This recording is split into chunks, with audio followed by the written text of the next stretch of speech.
إن الحمد لله نحمده ونصلي على رسوله الكريم أما بعد أعوذ بالله السميع العليم من الشيطان الرجيم بسم الله الرحمن الرحيم الذين استجابوا لله والرسول من بعد ما أصابهم القرح للذين أحسنوا منهم واتقوا أجر عظيم الذين قال لهم الناس إن الناس قد جمعوا لكم فاخشوهم فزادهم إيمانا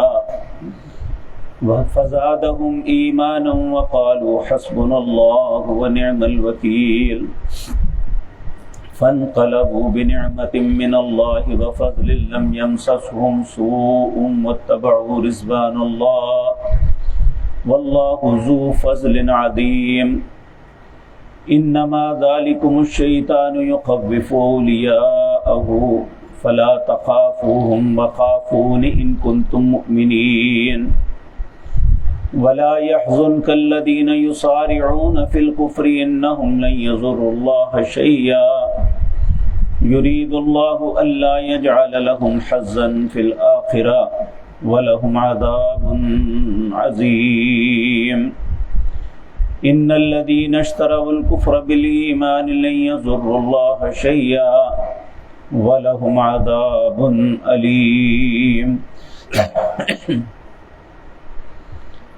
حضرات محترم، یہ آیات اس وقت نازل ہوئی جب احد کی جنگ ختم ہو گئی تو دوسرے دن اسے حمراء الاسد کہتے ہیں۔ نبی کریم صلی اللہ علیہ وسلم آپ ایک ایسے رہنما تھے جو کبھی بھی کسی حالت میں غافل نہیں رہے۔ حالانکہ مسلمان سخت مضطرب تھے، 70 لوگ شہید ہو گئے جن کی تدفین کا بہت بڑا مسئلہ تھا، اور 70 سے زائد لوگ زخمی تھے۔ ان کی مرم پٹی اور دوسرے معاملات ایک افراتفری کا عالم تھا۔ ان حالات میں بھی رسول اللہ صلی اللہ علیہ وسلم نے کچھ لوگوں کو کفار کے لشکر کا پیچھا کرنے کا حکم دیا۔ تو جب وہ ایک مقام پہ پہنچے، اس وقت جو کفار کا لشکر تھا اس کے سپہ سالار ابو سفیان تھے، جنہیں بعد میں اللہ نے اسلام کی توفیق بخشی اور اسلام کے لیے انہوں نے بہت کام کیا۔ یہ ایک جنگی حکمت عملی کے بہت زیادہ واقف تھے۔ جب یہ کافی دور پہنچے تو ذہن میں خیال آیا کہ مسلمان تو اس وقت بڑے مضطرب ہیں، کیوں نہ واپس پلٹا جائے اور ان کی جڑ کو کاٹ دیا جائے۔ جب یہ خبر رسول اللہ صلی اللہ علیہ وسلم تک پہنچی تو آپ نے اس وقت اعلان فرمایا کہ کون ہے جو ہمارے ساتھ چل کے ان کا پیچھا کرے۔ سید عائشہ طیبہ طاہرہ رضی اللہ تعالی عنہا اپنے بھانجے، ان کی بہن اسما کے بیٹے عروہ، ان سے کہا بیٹے 70 لوگ تیار ہوئے تھے،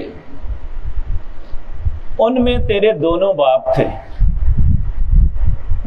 انہوں نے کہا دونوں باپ سے مراد کہا تیرے باپ زبیر اور تیرے نانا سیدنا ابو بکر رضی اللہ تعالی عنہما۔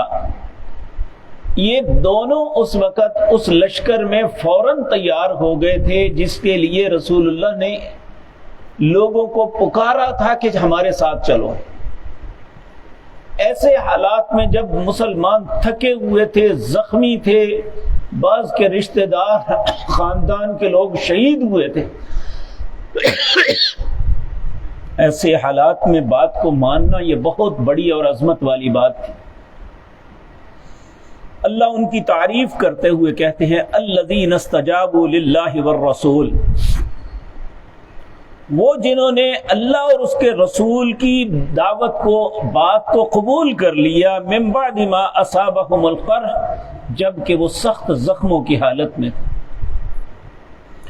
للذین احسنوا منہم واتقوا اجر عظیم، یہ وہ لوگ تھے جنہوں نے بہت ہی اچھا کام کیا اور تقوی کو اپنایا، اور ان کے لیے اللہ فرماتے ہیں بہت بڑا اجر ہے۔ یہاں جو بات سمجھنے کی ہے، یہ صرف آیات ان کے لیے ہی نہیں ہے، آج بھی اس آیت کا حکم اسی طرح ہے جس طرح احد سے اگلے دن رسول اللہ نے بلایا تھا۔ آج بھی ہمیں جب رسول اللہ صلی اللہ علیہ وسلم کا جو حکم پہنچے، ہمیں کسی بات کا حکم دیا جا رہا ہو یا ہمیں کسی چیز سے منع کیا جا رہا ہو، ہم اگر فوراً رسول اللہ کا حکم تسلیم کرتے ہوئے اس عمل پہ چل پڑتے ہیں، یا رسول اللہ صلی اللہ علیہ وسلم کا حکم مانتے ہوئے اس چیز سے بچ جاتے ہیں، تو ہم بھی اسی زمرے میں آئیں گے، للذین احسنوا منہم واتقوا اجر عظیم۔ یہ بہت بڑی کسی انسان کی خوش نصیبی کی بات ہے، وگرنہ حقیقت بات یہ ہے کہ عمریں گزر جاتی ہیں، انسان بظاہر اچھا نمازی، قرآن کا پڑھنے والا، سب کچھ ہوتا ہے، لیکن اللہ کے نبی کی بات ماننے میں ساری زندگی ہچکچاہٹ محسوس کرتا ہے، اللہ کے نبی کی سنتوں سے ہمیشہ انکار کرتا ہے، حتیٰ کہ دور کی بات کیا، رسول اللہ کا چہرہ دنیا کے سب سے خوبصورت چہروں میں ایک ہے، لیکن ہم رسول اللہ جیسا چہرہ بنانے کے لیے تیار نہیں ہیں، ساری زندگی مخالفت کرتے ہیں اللہ اور اس کے رسول کی، کہ اللہ یا اس کے رسول کا حکم ہے کہ تیرے چہرے پہ داڑھی سجی ہونی چاہیے، ہم نہیں سجاتے۔ تو پھر یاد رکھیں، اللہ رب العزت حکم کی تعمیل نہ کرنے والوں کے لیے بھی بڑی سخت بات فرماتے ہیں۔ پھر اللہ فرماتے ہیں الذین قال لهم الناس ان الناس قد جمعوا لكم۔ ابو سفیان نے کیا کیا کہ یہ وہاں ایک جگہ پہ ٹھہر گئے اور وہاں سے ایک تجارتی قافلہ مدینے کی طرف جا رہا تھا، اس نے انہیں پیغام دیا کہ جا کے رسول اللہ اور ان کے ساتھیوں کو کہہ دے کہ وہ پھر اپنی جمعیت کو جمع کر کے تم پہ حملہ ور ہونے لگے ہیں۔ اب یہ بات بظاہر ہم جیسے کمزور ایمان والے ہوتے تو خوف زدہ ہو جاتے کہ پتہ نہیں کیا بن جائے گا، لیکن اللہ فرماتے ہیں الذین قال لهم الناس، وہ لوگ جب کہا ان کے لیے لوگوں نے کہ ان الناس قد جمعوا لكم، کہ تمہارے لیے ایک بہت بڑی جمعیت تیار ہو رہی ہے، فخشوہم، ان سے ڈر جاؤ۔ تو ڈرنے کے بجائے صحابہ کرام رضوان اللہ علیہم اجمعین، اللہ ان کی قبروں کو نور سے بھر دے۔ اللہ فرماتے ہیں فزادہم ایمانا، ان کا ایمان اور بڑھ گیا کہ ہمارے ساتھی شہادتوں کو پا کے اللہ کی بارگاہ میں پہنچ گئے، اللہ نے ان کی خبر دی کہ وہ جنت میں رزق کھا رہے ہیں، ہم بھی چلتے ہیں، کوئی بات نہیں۔ وقالوا، اور کہنے لگے حسبنا اللہ ونعم الوکیل، ہمارے لیے اللہ ہی کافی ہے اور بہترین کارساز ہے۔ یہ وہ کلمات تھے جب سیدنا ابراہیم علیہ السلام کی پوری قوم آپ کے مخالف تھی، اتنا بڑا الاؤ جلایا تھا کہ جس میں کسی انسان کا بچنا ناممکن تھا، حتیٰ کہ یہ بھی کوئی جرت نہیں کر رہا تھا کہ ابراہیم علیہ السلام کو جا کے الاؤ میں پھینک دے۔ ایک غلیل بنا کے اس میں ابراہیم علیہ السلام کو تھرو کے ساتھ پھینکا، جب آپ آگ کی طرف اچھل رہے تھے تو اس وقت کہا حسبی اللہ ونعم الوکیل، میرے لیے اللہ کافی ہے اور بہترین کارساز۔ اللہ نے اسی وقت آگ کو حکم دیا جس کا کام جلانا تھا، کہا یا نار کونی بردا وسلاما علی ابراہیم، اے آگ ابراہیم علیہ السلام پر ٹھنڈی اور سلامتی والی بن جائے، اتنی بھی ٹھنڈی بھی نہیں کہ اسے تکلیف ہو۔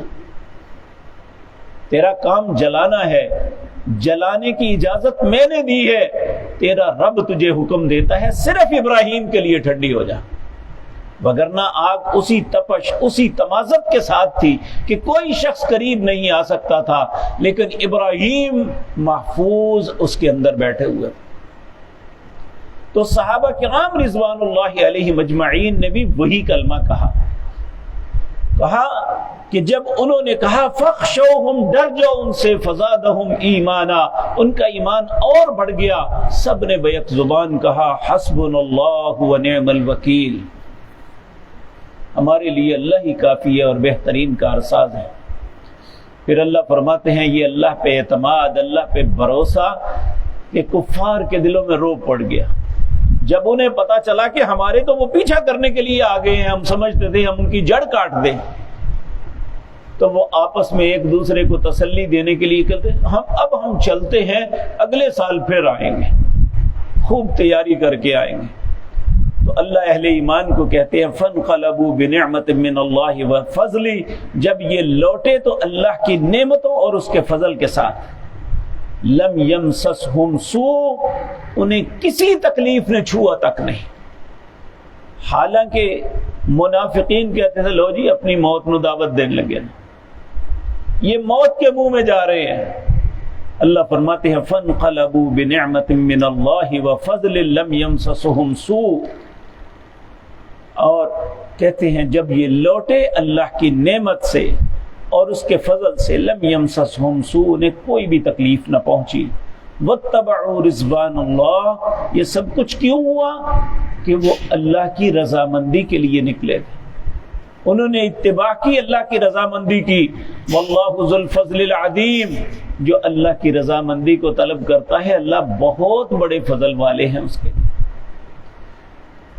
پھر فرمایا انما ذالکم الشیطان یخوف اولیاءہ، بے شک شیطان جو ہے یہ خوف دلاتا ہے اپنے اولیاء کا۔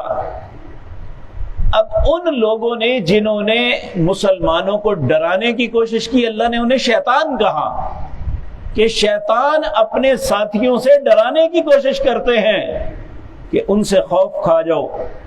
فلا تخافوہم وخافون، ان سے قطعاً نہ ڈرنا، صرف مجھ سے ڈرنا، ان کنتم مؤمنین، اگر تم مومن ہو۔ نبی کریم صلی اللہ علیہ وسلم کو جن لوگوں نے بات نہ مانی یا نفاق کی وجہ سے الگ ہوئے، ان کے متعلق بہت غم تھا کہ انہوں نے کیا کیا ہمارے ساتھ۔ اللہ فرماتے ہیں وَلَا يَحْزُنْكَ الَّذِينَ يُسَارِعُونَ فِي الْكُفْرِ، آپ غم نہ کھائیں ان لوگوں پہ جنہوں نے کفر میں جلدی کی ہے۔ إِنَّهُمْ لَن يَضُرُّوا اللَّهَ شَيْئًا، اللہ کا یہ کچھ بھی نہیں بگاڑ سکتے۔ يُرِيدُ اللَّهُ أَلَّا يَجْعَلَ لَهُمْ حَظًّا فِي الْآخِرَةِ، اللہ کا اب ذہن میں یہ تھا کہ ان کو مہلت کیوں ملی، انہوں نے منافقت کی، اللہ کی نافرمانی کی، رسول اللہ کی مخالفت کی۔ تو اللہ فرماتے ہیں یرید اللہ، اللہ کا ارادہ یہ ہے ان یجعل لکم حظا فی الآخرہ، ان کا آخرت میں کوئی حصہ نہ ہو۔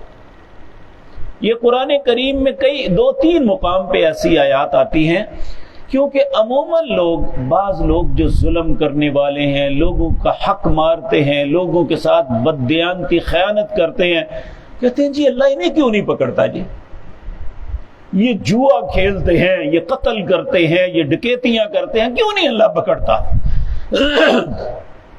دراصل جب اللہ کسی ظالم کو مہلت دیتا ہے نا، تو اللہ کا مقصد یہ ہوتا ہے کہ دنیا میں یہ جو کرنا چاہتا ہے کر لے، آخرت میں ایسا عذاب کروں گا جیسا کبھی کسی نے نہیں کیا ہو، کہ وہاں انہیں قطعاً کوئی ریلیف نہیں ملے گا، العیاذ باللہ۔ تو اللہ فرماتے ہیں یرید اللہ، اللہ کا ارادہ یہ ہے ان یجعل لهم حظا فی الآخرہ، کہ آخرت میں ان کا کوئی حصہ نہ ہو، ولہم عذاب عظیم، ان کے لیے بہت بڑا عذاب ہے۔ ان الذین اشتروا الکفر بالایمان، یہ وہ لوگ ہیں جنہوں نے کفر کو خرید کے لیا ایمان کے بدلے۔ ایمان مفت میں ملتا تھا، کفر خرید کے لیا۔ لن یضر اللہ شیئا، یہ اللہ کا کچھ بھی نہیں بگاڑ سکتے۔ وَلَهُمْ عَذَابٌ أَلِيمٌ، ان کے لیے دردناک عذاب ہے۔